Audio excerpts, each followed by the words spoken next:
irei receber 1.300 euros por mês. Eu não sei se ouvi bem, 1.300 euros por mês. Quanto ao fundo de pensões do Banco de Portugal, para o qual eu descontei durante quase 30 anos parte do meu salário, eu ainda não sei quanto é que irei receber, mas os senhores não terão dificuldade. Eu fui um funcionário de nível 18 que exerceu funções de direção. Tudo somado, o que irei receber do Fundo de Pensões do Banco de Portugal e da Caixa de Alimentações, quase certeza que não vai chegar para pagar as minhas despesas.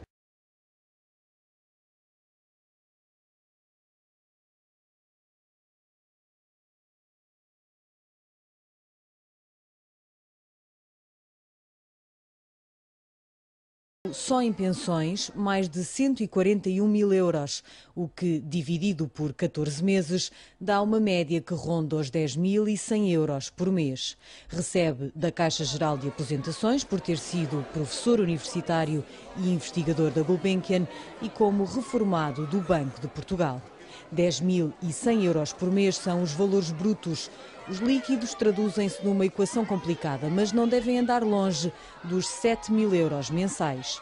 Desde 2010, as medidas de austeridade impuseram cortes nas reformas. O pensionista Cavaco Silva não ficou de fora, por isso o valor atual de pensões deve ficar abaixo dos 7.000 euros. É a pensar na conjugação das necessidades financeiras com a prioridade do emprego que o Orçamento para 2012 prevê a eliminação dos subsídios de férias e de Natal para todos os vencimentos dos funcionários da administração pública e das empresas públicas acima de 1.000 euros por mês. Os vencimentos situados entre o salário mínimo e os 1.000 euros serão sujeitos a uma taxa de redução progressiva que corresponderá, em média, a um só destes subsídios.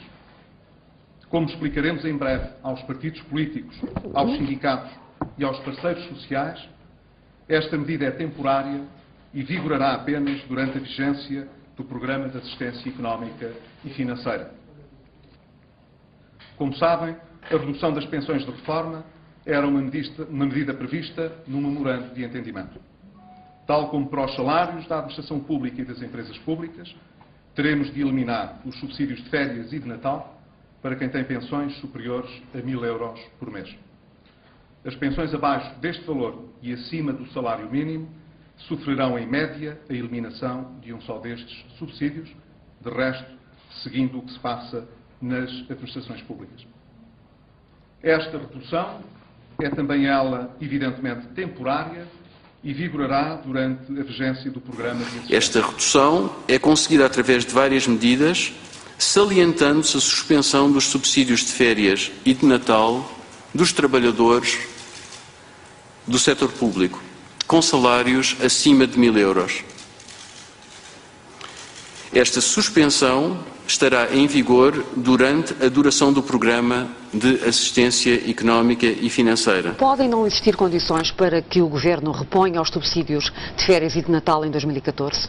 Nós gostaríamos muito que essa não fosse a realidade, e tudo faremos nesse sentido, mas deixe-me também dizer-lhe que de muitos países da União Europeia, cito-lhe a Holanda, a Noruega, a Inglaterra, vários países da União Europeia só têm 12 vencimentos. Esta tem sido uma tradição mais acentuada nos países do sul da Europa, Portugal, Espanha, Itália, bem, aqueles que estão... Portanto, o Governo já está a ensaiar a resposta para justificar a não reposição dos subsídios. Que até se subsídios encontram nas piores circunstâncias. Nós o que temos que fazer é crescer a nossa economia. Quem gera riqueza, Judite, não é o Estado. O Estado, quanto muito, deve distribuí-la bem. Quem gera riqueza são as empresas e são as pessoas. Mas essa possibilidade está ou não em cima da mesa? Está em cima da mesa. A suspensão que está neste momento é por 2 anos. O programa de ajustamento está previsto que acabe em 2014. O que eu lhe posso dizer é que o corte no subsídio de férias e no subsídio de Natal é temporário e vigorará durante o período de vigência do Programa de Ajustamento Económico e Financeiro, e o período de vigência desse programa acaba em 2013. Trata-se naturalmente de um lapso. Estou-lhe a dizer que o que está na proposta do Orçamento do Estado para 2012 é que vigorará durante o período de vigência do programa e o programa acaba em 2013. Trata-se naturalmente de um lapso.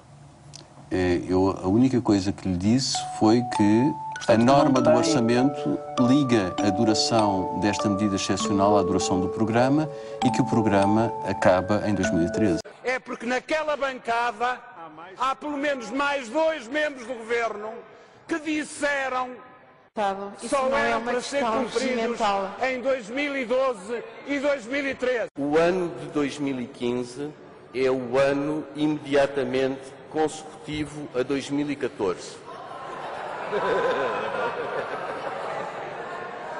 Os portugueses não são tolos para acreditar em todas as histórias da carochinha que o governo entende contar.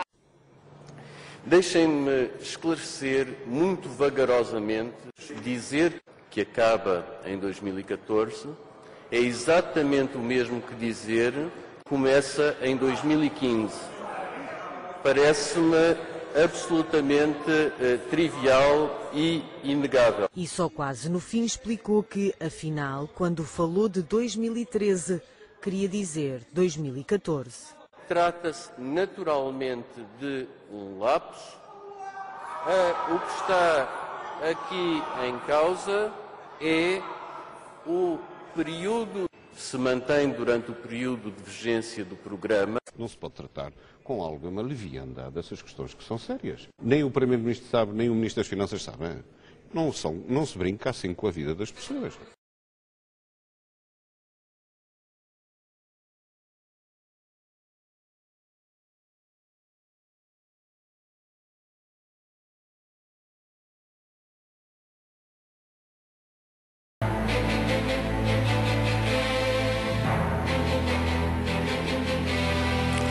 Para todos, muito boa noite. Esta é a primeira entrevista desde o Congresso do PSD. É também uma entrevista que acontece numa altura em que o governo de Pedro Passos Coelho completa 9 meses. Muito boa noite, Sr. Primeiro-Ministro. Boa noite.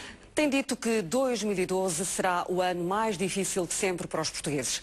Ora, aquilo que as pessoas querem saber é se já batemos no fundo ou se o pior ainda está para vir. Bem, em primeiro lugar, 2012 é de facto o ano crítico porque grande parte do nosso ajustamento macroeconómico, mas também orçamental, tem lugar durante este ano. E é sabido que o ajustamento tem um efeito recessivo na economia. Ora, nós estamos no primeiro terço do ano, portanto, é natural que a economia, ao longo dos próximos meses, ainda vá contrair um pouco mais. Este resultado tem sido duro para os portugueses. Eu sei que é muito difícil. Eu não quereria prolongar isto por mais tempo. Sr. Primeiro-Ministro, o resultado tem sido duro para os portugueses e passou para o país a ideia ou até mesmo a convicção de que alguns portugueses estão a sofrer mais com os cortes e com os sacrifícios do que outros. O Governo cortou nos salários, o Governo aumentou impostos, o Governo cortou nas pensões, mas as grandes empresas, os grandes grupos económicos não estão a ser percepcionados como tendo sido alvo destes cortes que o Governo impôs, nomeadamente aos funcionários públicos. Eu pergunto-lhe se esta austeridade não está a pôr em risco, a ameaçar a coesão social do país. Duas questões distintas que pôs. A primeira, a questão da equidade na distribuição dos sacrifícios. Não é? Exatamente. O Sr. Primeiro-Ministro ainda este fim de semana disse que os sacrifícios tinham sido distribuídos de forma equitativa, mas houve exceções. Os sacrifícios são para todos. O engenheiro Sócrates é o primeiro-ministro da área socialista que mais maldades e malfeitorias fez ao Estado Social. Foi o primeiro-ministro em Portugal que cortou salários na função pública. Foi o primeiro-ministro em Portugal que mais reduziu as prestações sociais e levou os custos de acesso à saúde, diminuiu as comparticipações nos medicamentos, acabou com muitos abonos de família, milhares de abonos de família. Quer dizer, o engenheiro Sócrates, que tem vindo, por razão de insustentabilidade das finanças públicas, a colocar em causa a sustentabilidade do Estado Social, vem agora aqui querer dizer ao país, vejam, isto está muito mal porque realmente o Governo, por causa da crise internacional, com certeza, o Governo nunca tem culpas de nada. O Governo vem aqui defender Portugal e o seu Estado Social e cuidado que ali do outro lado, apontando para mim, está alguém que quer combater o Estado Social. Sr. Engenheiro José Sócrates, se hoje o Estado Social está maltratado e o sinal mais evidente da falência do modelo que o senhor seguiu está nos 700 mil desempregados que existem em Portugal, se o senhor consegue explicar aos portugueses porque é que chegou a uma situação com o desemprego historicamente mais elevado em Portugal e com um Estado Social menos presente para apoiar as pessoas, depois de me responder a esta questão, nós podemos falar da revisão constitucional do José Sócrates quer responder a esta questão. Em vez de andarem a discutir as grandes questões que podem mudar Portugal, andam a discutir, passo uma expressão, pinteiro.